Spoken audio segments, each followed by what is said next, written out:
Hi అండి, అందరికీ నమస్తే. మనకి సమ్మర్లో మామిడికాయలు దొరుకుతాయి కదండి. ఇలా పుల్ల మామిడికాయలతో తోటకూర మామిడికాయ పప్పుని తయారు చేస్తున్నాను చాలా సింపుల్గా.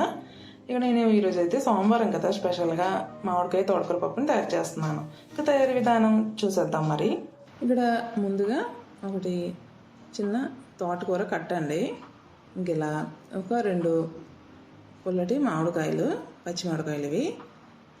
ఇంకా 1 కప్పు కందిపప్పు అండి తీసుకున్నాను.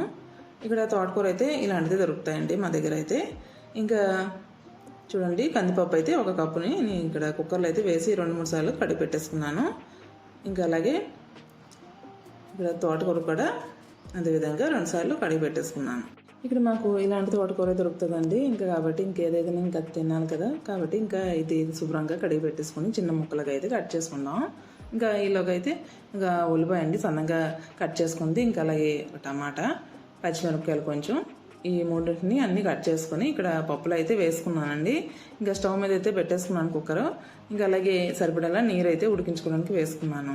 1 స్పూన్ ఉప్పు, పసుపు, ఇంకా అలాగే 1 స్పూన్ కారం అయితే వేసుకున్నానండి. అన్నీ సరిపడేలా వేసుకుని ఒకసారి గరిటెతో కలిపేసుకుంటున్నాను. ఇక్కడ తోటకూర అయితే సన్నగా కట్ చేసుకున్నాను. ఇక్కడ చూడండి, ఇప్పుడైతే ఇంకా ఈ కుక్కర్లో వేసుకుంటున్నాను తోటకూర అంతాను. చూడండి, ఇక్కడ సన్నంగా కట్ చేసుకున్నాను తోటకూరని అంతా వేసుకున్నాను. ఒకసారి గరిటెతో అయితే కలిపేసుకుందాం.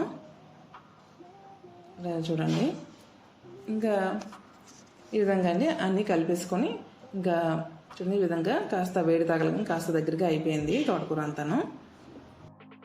ఇప్పుడు కుక్కర్ పైన మూత పెట్టేసుకొని 5 లేక 6 విజిల్స్ వచ్చేంత వరకు పప్పును మెత్తగా ఉడికించుకోవాలి.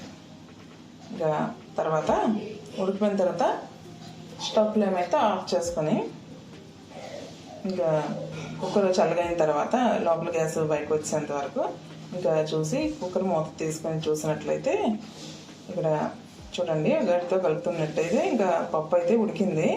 తోటకూర పప్పు 2 అన్నాను. ఇంకా ఒకసారి మెత్తగా గట్టితో బాగా కలిపేసుకుందామండి. ఇంకా పప్పు తోటకూర బాగా నలిగేలా.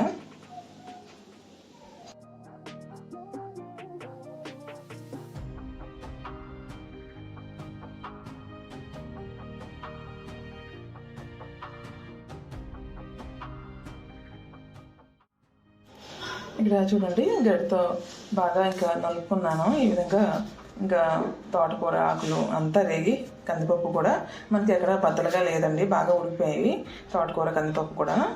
ఇంకా గడ్డితో బాగా కలుపుకున్న తర్వాత ఇప్పుడైతే కాస్త నీరైతే వేసుకుంటున్నాను. సరిపడేలా నీరు వేసుకుంటే కాస్త పలచబడి ఇంకా ఈ విధంగా ఉంటుంది. కాస్త మరిగించుకున్న తర్వాత చూడండి, ఈ విధంగా ఉంది కదా.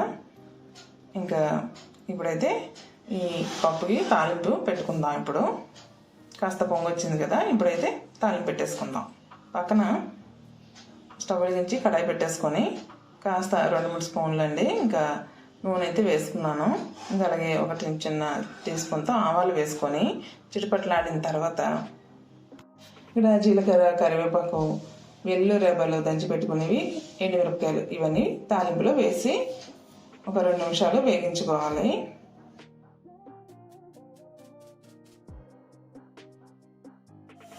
ఇక్కడ 2 మామిడికాయలండి తురుము అయితే చేసుకుని ఇక్కడ తాలింపులు అయితే వేసుకుని 2 నిమిషాల పాటు కాస్త మగ్గేంత వరకు 2 నిమిషాలు వేగించుకోవాలి నూనెలో.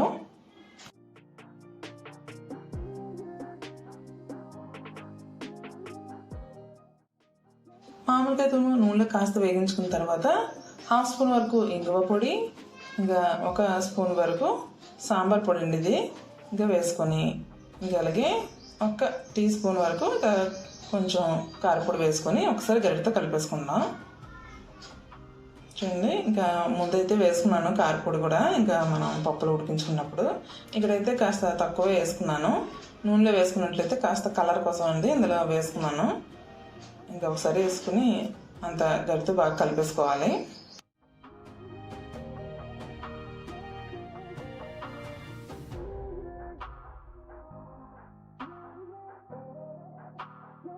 ఇక్కడ మనం చేసుకున్న తాలింపు అంతా బాగా వేగింది. ఇంకా పక్కనే ఉన్న పప్పు ఉడికించుకున్నాక కుక్కర్ని పెట్టేసుకొని ఈ స్టవ్ పైన ఇక్కడ నేను కడాయితో తాలింపులంతా ఇందులో పప్పులో అయితే వేసుకున్నాను. అంతా వేసుకుని ఒకసారి గరిటతో బాగా కలిపేసుకుందాం. కలిపిన వెంటనే అంటే మూత పెట్టేసుకోవాలి. తాలింపు బాగా బయటకు వెళ్ళిపోద్ది కదా, ఇంకా స్మెల్ ఇంకా పట్టాలంటే మూత పెట్టుకోవాలి. ఇంకా ఈ విధంగా రెడీ అయిపోయిందండి మామిడికాయ తోటకూర పప్పు అయితే నేను ఇలా రెడీ చేసుకున్నాను ఈరోజైతేను. ఇంకా మీలో ఎవరైనా మొదటిసారిగా నా ఛానల్ చూసినట్లయితే ప్లీజ్ అండి, ఇంకా అలా చూసి వదిలేకుండా కాస్త సపోర్టివ్గా ఉంటుంది కాబట్టి చిన్న లైక్ అయితే చేయగలరు. ఇంకా అలాగే పక్కనే ఉన్న గంట సింబల్ టచ్ చేసి మీ విలువైన సమాధానాన్ని కామెంట్ బాక్స్లో తెలపగలరు. షేర్ సబ్స్క్రైబ్ అయితే చేయగలరండి ఛానల్ని. మళ్ళీ కలుద్దాం నెక్స్ట్ వీడియోలో. అంతవరకు సెలవు మరి.